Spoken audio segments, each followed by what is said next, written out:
One morning in March 2024, in a small village in India, a wild leopard unexpectedly dropped by like it was coming to pay the electricity bill, or perhaps just showing up as an uninvited guest, no prior warning. The leopard walked in leisurely as if it had been there before.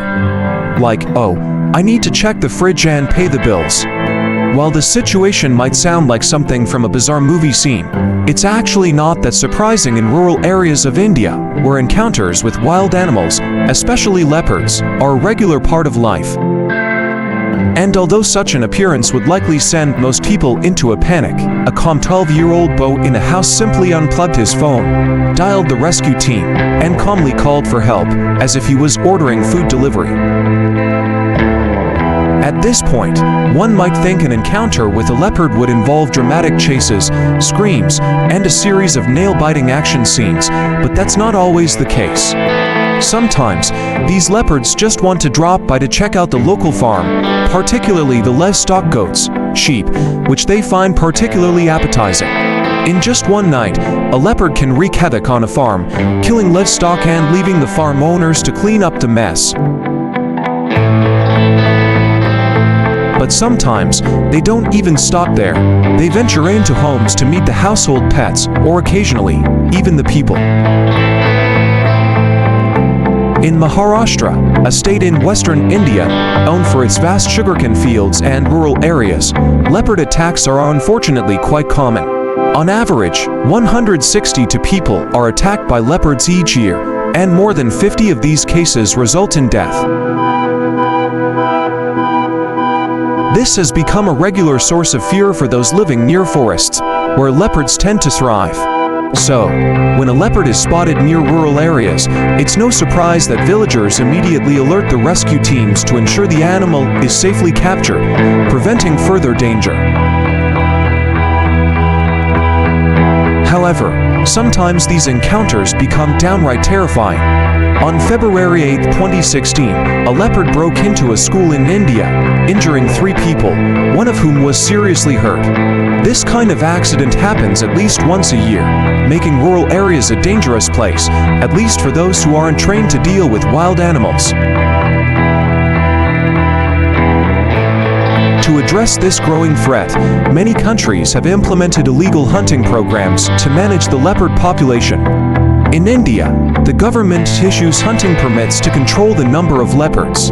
These hunting teams typically consist of 3 to 5 members, including an experienced guide, 1 or 2 professional hunters, and a technical assistant responsible for tracking signs and providing support. Participating in a leopard hunt is not for the faint of heart. It's extremely dangerous.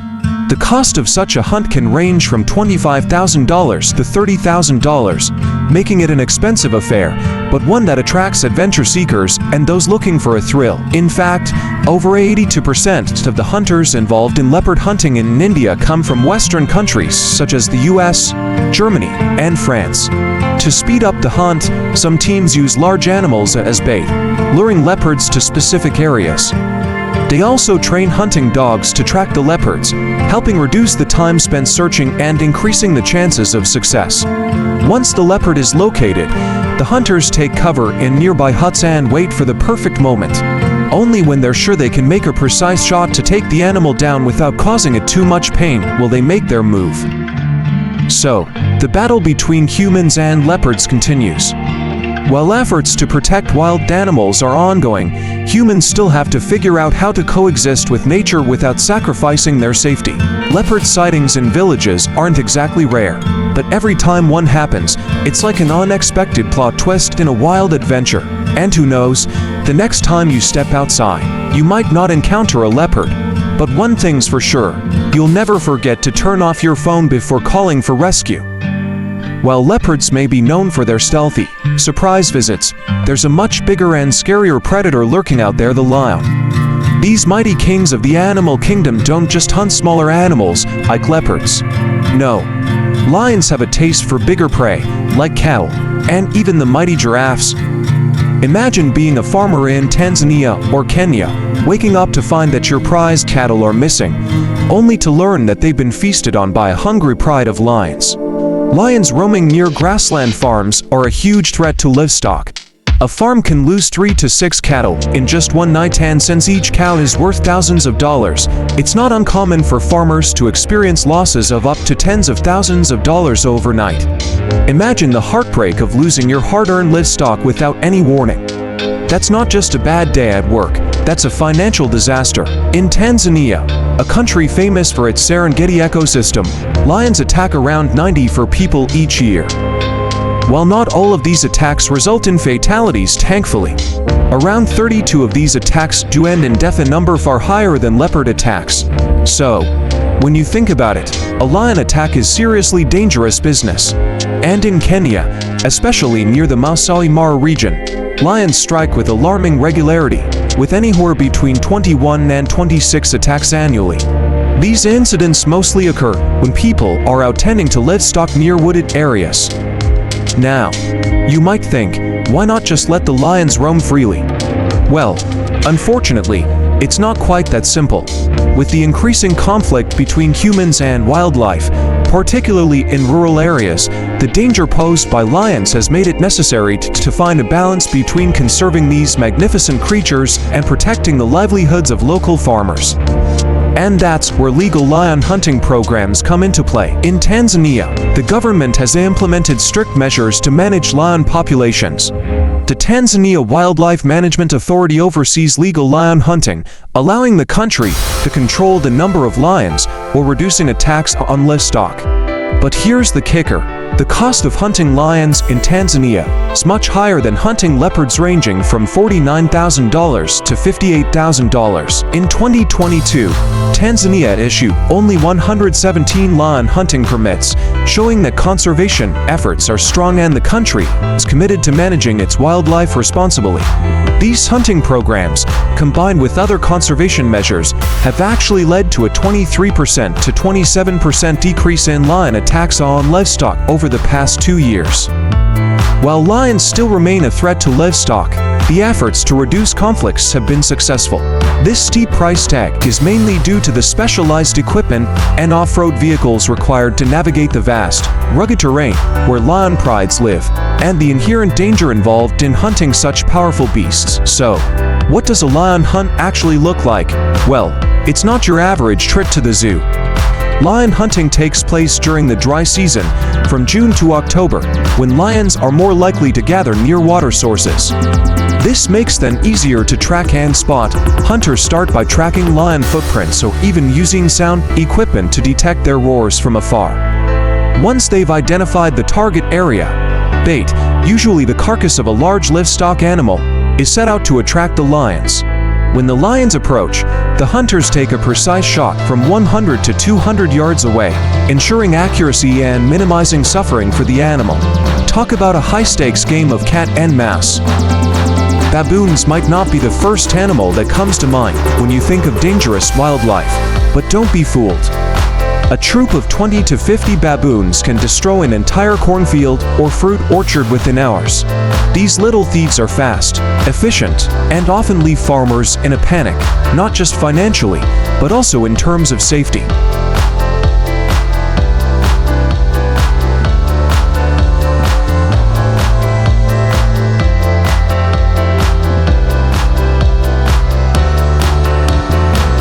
Their unexpected attacks can wipe out crops and cause severe losses for farmers, leaving them with barely enough to make ends meet. And if that weren't bad enough, the aggressive nature of baboons when they're cornered or protecting their young can be downright terrifying. Baboons rarely attack humans, but when they do, it's not pretty. A baboon bite is no joke and often carries a high risk of serious infections.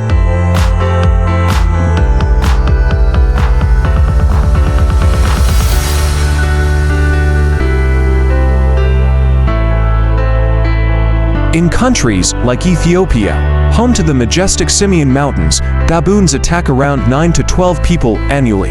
But in South Africa, especially around the Cape Field Mountains, that number climbs to 15. Imagine just trying to chase them away from your cornfields or orchards, only to find yourself in an aggressive standoff with a very angry primate. Yikes.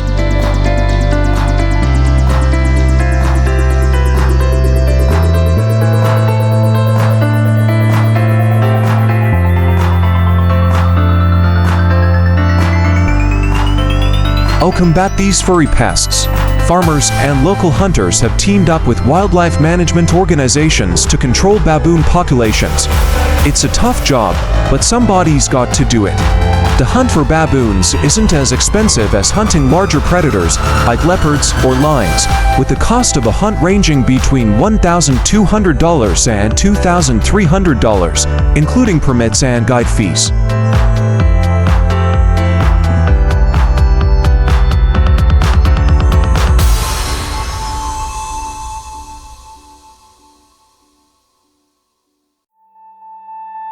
The hunting teams typically consist of just a couple of people using rifles or mechanical traps. The process is simple yet effective. Hunters track the baboons during the early morning or late afternoon, when the baboons are out hunting for food.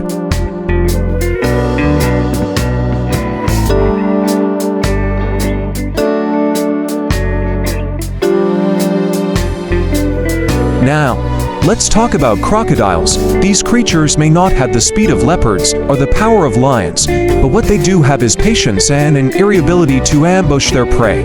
Crocodiles are considered silent killers in areas near rivers, swamps, and lakes. They can lie in wait for hours, motionless, before springing into action when their prey comes too close.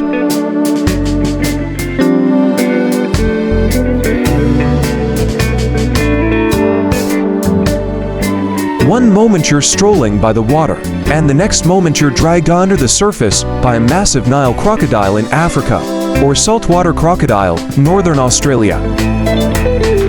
A fully grown Nile crocodile can drag a large animal into the water in a matter of seconds, and these predators don't just target animals, they also pose a significant risk to human life. In Uganda, especially around Lake Victoria, crocodiles are responsible for 35 to 50 attacks annually, with over 65% of those attacks resulting in fatalities. That's a scary statistic. Meanwhile, in Florida, alligators are increasingly wandering into backyards and swimming pools, adding another layer of danger for people living near water.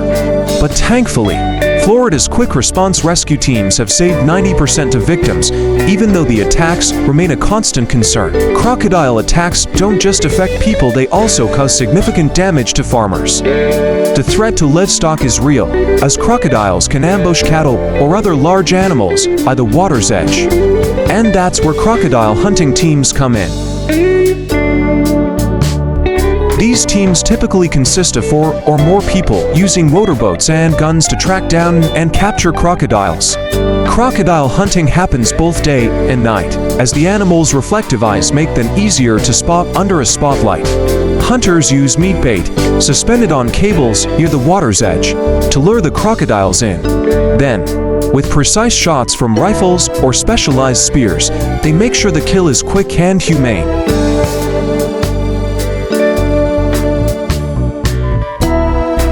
In Uganda, hunting regulations are strict, limiting the capture of Nile crocodiles to no more than 2.7% of the total population at Lake Victoria, which is roughly 185 individuals per year.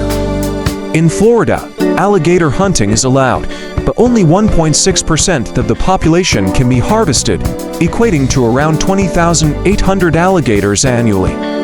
Thanks to these limits, crocodile and alligator attacks on livestock and humans in Florida have dropped by 33% to 38% over the past 5 years.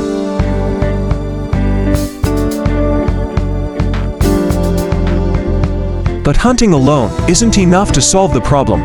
Innovative measures have been introduced in many regions to help protect both communities and farmers. For example, in Australia, authorities have deployed floating traps to safely relocate crocodiles to conservation areas.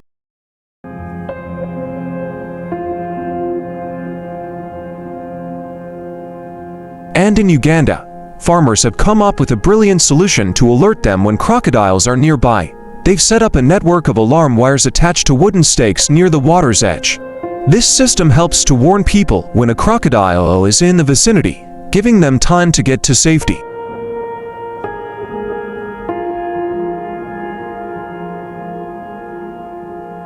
Farmers in Uganda have also built safe water collection stations, complete with protective steel measures, to ensure that both people and livestock can access water without the fear of being bitten by a lurking crocodile. It's a creative and effective way to reduce the risk of attacks while still providing a much-needed resource.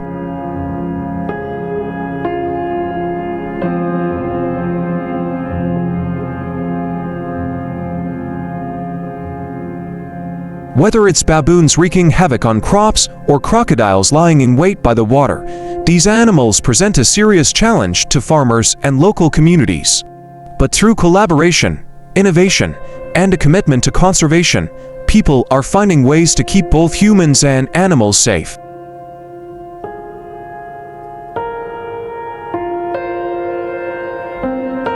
It's a tough job, but someone's got to do it, so next time you see a crocodile lurking by the river or hear the distant calls of a baboon troop, just remember, it's not just the big cats you need to worry about.